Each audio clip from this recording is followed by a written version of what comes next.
जय श्री राधे।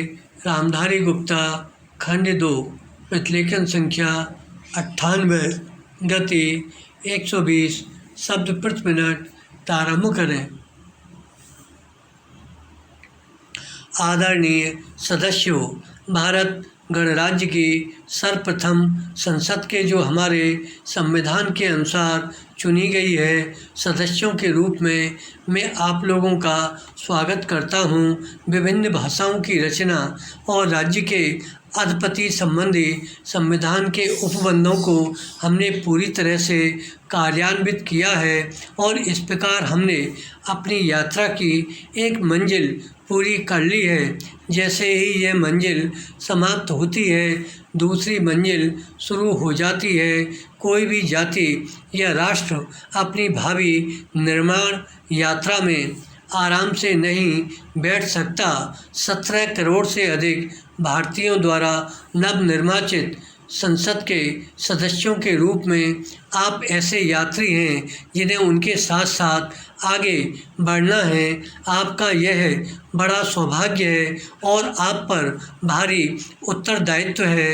इस ऐतिहासिक अवसर पर जब मैं आपके सामने बोल रहा हूँ, मुझे अपने प्राचीन देश और उसमें बसने वाले करोड़ों नर नारियों का ध्यान हो उठता है।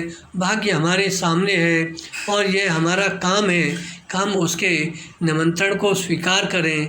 वह आवाहन महान भारत देश की सेवा के लिए है जिसने इतिहास के उषा काल से ही, जबकि सहस्त्रों वर्ष पूर्व उसकी कहानी आरंभ हुई थी, सुदिन और दुर्दिन दोनों ही देखे हैं। इस दीर्घ काल में इस देश को महान गौरव भी मिला और हमारा भाग्य विपत्ति में भी रहा।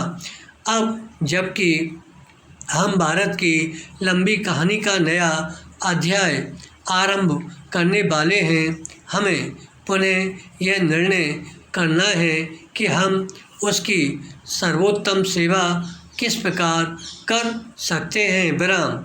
आपने और मैंने अपने इस देश की सेवा का व्रत लिया है। मेरी प्रार्थना है कि हम अपने व्रत में सत्यनिष्ठ सिद्ध हों और इसे पूरा करने के लिए अपना तन मन धन लगा दें। पैरा। सुदीर्घ काल की पराधीनता के बाद भारत ने स्वतंत्रता प्राप्त की है। सब कुछ सहकर भी इस स्वतंत्रता को बनाए रखना है, बचाना है और बढ़ाना है, क्योंकि इसी स्वतंत्रता के आधार पर ही तो प्रगति की जा सकती है। किंतु केवल स्वतंत्रता ही पर्याप्त नहीं है, उसे अपने साथ जनता को भी कुछ सुख लाभ कराना चाहिए और वे जिन बोझों से दबे हुए हैं उनको कम करना चाहिए। इसलिए यह बात हमारे लिए अत्यंत महत्वपूर्ण हो गई है कि हम तेज़ी के साथ जनता की आर्थिक उन्नति करने के लिए जुट जाएं और समता तथा सामाजिक एवं आर्थिक न्याय के जो उच्च आदर्श हमारे संविधान में अंकित हैं उनको पूरा करने के लिए हम प्रयास करने लगें। अपने सारे इतिहास में भारत ने मानवात्मा की कुछ अन्य प्रेरणाओं का प्रतिनिधित्व किया है। संभवतः भारतवर्ष का विशिष्ट लक्षण यही रहा है और अभी हाल में ही उस प्राचीन भावना के उत्तम प्रतीक को हमने महात्मा गांधी के रूप में देखा है, जिन्होंने अपने नेतृत्व में हमें स्वतंत्रता दिलाई।